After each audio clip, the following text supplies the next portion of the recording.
पटाचारा श्रावस्ती के एक धनी सेठ की रूपवती लाडली पुत्री थी। वह बड़े लाड़ प्यार और सुख सुविधाओं में पली बड़ी थी। उसकी उम्र विवाह के योग्य हुई। माँ बाप ने विवाह का निश्चय किया, परंतु वह युवती किसी और से प्रेम करती थी। वह अपने घर के नौकर को अपना दिल दे बैठी थी। उसने घर से कुछ सामान अपने साथ लिया और उस सेवक के साथ जिंदगी बसाने के लिए भाग गई। वे दोनों श्रावस्ती से बहुत दूर जाकर अपना घर बसा लिए। धीरे धीरे समय बीतता गया। वह लड़की गर्भवती हो गई। उसके पति के घर में वे सब सुख सुविधाएं नहीं थीं जो उसके माता पिता के घर में थी। वह अकेली महसूस कर रही थी। उसे अपना मायका याद आने लगा। उसने अपने पति से कहा, मैं गर्भवती हूँ, प्रसव का समय नज़दीक आ रहा है, हमें अपने मायके जाना चाहिए ताकि कोई भी दिक्कत ना हो। लेकिन पति ने उसकी बात को आज कल कहकर टाल दिया।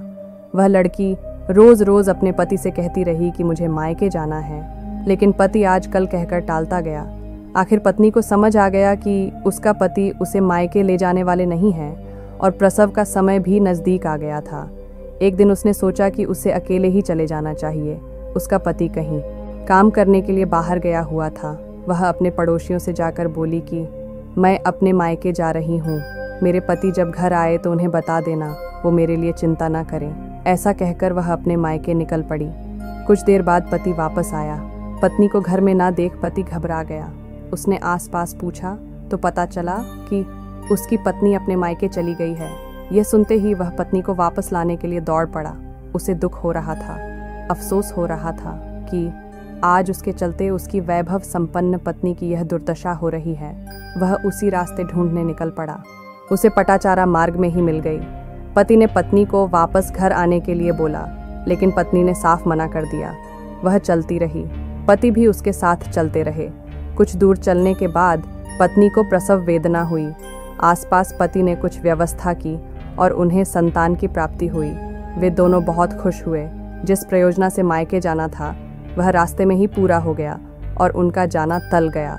वे दोनों वापस अपने घर आ गए और सुख से रहने लगे। समय बीतता गया। कुछ समय पश्चात पत्नी फिर से गर्भवती हुई। पत्नी ने फिर वही बात उठाई। पति फिर से टाल मटोल करता रहा। पत्नी फिर वही की जो पिछली बार की थी। वह पति के अनुमति के बिना मायके चल पड़ी। पति को मालूम हुआ तो वह फिर से पीछे पीछे चल पड़ा। एक जंगल में दोनों की मुलाकात हुई। वे दोनों साथ चलते रहे। कुछ देर बाद भयानक तूफान आया, आंधी आया, बिजली चमकने लगी और बहुत जोर से वर्षा होने लगी। पत्नी को प्रसव की भयंकर पीड़ा उत्पन्न हुई। उसने पति को कुछ करने के लिए बोली। पति आसपास आसरा ढूंढने लगा, लेकिन बीच जंगल में उसे कहीं भी आश्रय नहीं मिला। फिर पति झाड़ियों को काट कर आश्रय बनाने का निश्चय कर वह झाड़ियों को काटने के लिए कुछ दूर पहाड़ियों पर गया। वह झाड़ियों को काटने लगा। उस झाड़ी में एक भयंकर सर्प था जो बहुत जहरीला था। वह उसे काट लिया। पति वहीं पर मर गया। उधर पत्नी की प्रसव वेदना बढ़ती जा रही थी। वह पति का इंतजार कर रही थी, लेकिन पति वापस नहीं आया तो उसने अपने आप को संभालते हुए बच्चे को जन्म दिया।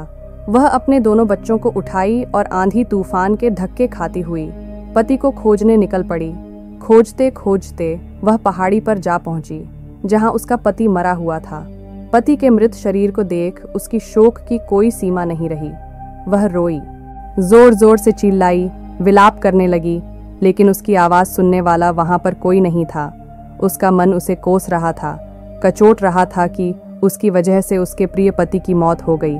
वह दुख के सागर में डूब गई और रात भर रोती रही, पछताती रही।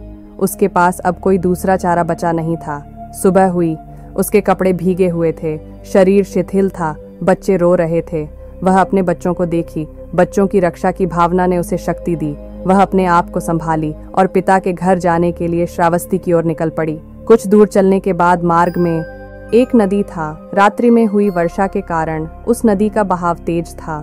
वह दोनों बच्चों को साथ लेकर नदी पार नहीं कर सकती थी। उसने कुछ पत्ते तोड़कर नदी के तट पर बिछा दिए और अपने बड़े बच्चे को उसके ऊपर बैठा दिया। दूसरे बच्चे को लेकर वह नदी के उथले जल में, जहां पर पानी कम था, वहां से नदी पार करने के लिए उतर गई। वह नदी पार करने लगी। नदी के अंदर जैसे जैसे आगे बढ़ती जाती, नदी की गहराई भी बढ़ती जा रही थी। फिर भी नदी पार करना चाहती थी। वह कभी अपने हाथ में संभाले बच्चे को देखती तो कभी तट पर बैठे बच्चे की ओर। वह दोनों की ओर देखती हुई नदी पार कर रही थी। जैसे ही नदी के बीच में पहुंची तभी एक बाज आया और एक झटके में उसकी नजरों के सामने से नवजात शिशु को उड़ाकर ले गया। वह चिल्लाई, हाथ ऊपर उठाकर शोर करने लगी। तट पर बैठे बड़े बच्चे को लगा कि उसकी माँ उसे बुला रही है। वह उठा और नदी में उतर गया। नदी की धारा बहुत तेज थी, जल गहरा था। वह बच्चा डूबने लगा और चिल्लाने लगा। बच्चे की आवाज़ सुन माँ की नज़र उधर पड़ी। वह चिल्लाती हुई बच्चे की ओर दौड़ पड़ी, लेकिन नदी के तेज बहाव में वो बच्चा नदी में समा गया। वह चित्कार कर रोने लगी, विलाप करने लगी। उसकी सहायता करने वाला वहां पर कोई नहीं था। वह निसहाय थी, निर्बल थी, अंदर से टूट चुकी थी। फिर भी उसे नदी तो पार करनी ही थी। उसने जैसे तैसे नदी पार की और श्रावस्ती जाने का मार्ग पकड़ा। अब माँ बाप के अलावा उसका और कोई सहारा नहीं रह गया था। रास्ते में उसे एक व्यक्ति मिला। उसने श्रावस्ती का हाल चाल पूछा, अपने माँ बाप के बारे में पूछने लगी। व्यक्ति बोला, मैं उधर से ही आ रहा हूँ। रात को श्रावस्ती में भयंकर तूफान आया, कई मकान गिर गए और कई लोग मारे भी गए। तुम्हारे पिता का मकान भी गिर गया और सेठ अपनी पत्नी और पुत्र के साथ मकान के मलबे में दबकर मर गए। उनकी बड़ी दर्दनाक मौत हुई। यह सुनते ही पटाचारा अंदर से कांप गई। उसकी आंखें भर आईं। वह इस शोकाघात को सहन नहीं कर सकी। आगे जानने का उसमें साहस नहीं रह गया था। तभी व्यक्ति ने कहा, जब मैं वहां से आ रहा था तब उनकी अर्थी ले जाई जा रही थी। उसने शमशान की ओर इशारा करते हुए कहा, ये बहुत सा धुआं उसी मशान से उठता हुआ लग रहा है। पटाचारा रोती हुई शमशान गई। अपनी माँ बाप और भाई के जलती हुई चिताओं को देखकर वह अपनी सुध बुध खो बैठी। वह पागलों सी हो गई और पागलों की तरह हरकत करने लगी। उसके शरीर से वस्त्र कब गिर गए उसे इसका पता भी नहीं चला। वह श्रावस्ती की हर गली और मोहल्ले में पागलों की तरह नग्न अवस्था में चिल्लाती घूमती की पति को सर्प काट खाया, बड़ा बेटा नदी में बहकर मर गया, छोटे बच्चे को गिद्ध खा गया और एक ही चिता पर माँ बाप भाई जल गए। नगर के बालक उस पर पत्थर और कीचड़ फेंकते, लेकिन अनंत दुखों के समुंदर में डूबी पटाचारा को इसका कोई भान नहीं हो रहा था। निर्वस्त्र होकर वह पागलों की तरह गली गली में विलाप करती घूमती रहती थी। घूमती घूमती वह एक दिन श्रावस्ती के जेतवन विहार में घुसने लगी। लोगों ने इस निर्वस्त्र पागल औरत को रोकना चाहा, पर भगवान बुद्ध की नज़र उधर पड़ी। बुद्ध ने कहा, उसे आने दो। लोगों ने उसे छोड़ दिया। वह अंदर घुस गई। अंदर घुसने के बाद उसने शांत वातावरण और भगवान बुद्ध को देखा। शांति के प्रतीक के समक्ष आकर वह शांत हो गई और उसकी चेतना की परतें खुलने लगी। वह अपने शरीर की ओर देखी और अपने नग्नता का भान करने लगी। वह लज्जा के मारे घुटनों के बल बैठ गई। एक भिक्षु ने उस पर चिवर डाला। उसने उस कपड़े से अपने शरीर को ढक लिया और भगवान के चरणों में सिर रखकर रोने लगी और अपनी व्यथा सुनाई। बुद्ध ने कहा, पुत्री, पति रक्षा नहीं करते, पुत्र रक्षा नहीं करते, माता पिता भाई रक्षा नहीं करते और ना ही सगे संबंधी रक्षा कर सकते हैं। जिस समय मृत्यु आती है ये रक्षक किसी की भी रक्षा नहीं कर पाते हैं। बुद्धिमान लोग इसे जानने का प्रयास करते हैं और निर्वाण के मार्ग पर आगे बढ़ते हैं। तुम्हारी सहायता के लिए कोई दूसरा आने वाला नहीं है। तुम्हें अपनी मदद खुद ही करनी पड़ेगी। जिस प्रकार आज तुम आंसू बहा रही हो, इससे कहीं अधिक तुमने अनगिनत अपने पूर्व जन्मों में आंसू बहा चुकी हो। समस्त समुद्र के जल से भी अधिक अब तक मनुष्य आंसू बहा चुका है। अपने पति और पुत्रों के मौत का कारण तुम नहीं हो, इसलिए उनकी मौत के जिम्मेदार तुम खुद को ना समझो और शोक में अपने शरीर को कष्ट ना दो। तुम चाहो तो अपना पूरा जीवन दुखी रहकर नष्ट कर सकती हो और चाहो तो दुखों से मुक्त हो सकती हो। भगवान बुद्ध की बातों को सुनकर पटाचारा ने प्रवज्जित होने की इच्छा प्रकट की। बुद्ध ने उसे भिक्षुणी संघ के पास भेज दिया और उसने प्रवज्ञा ले ली।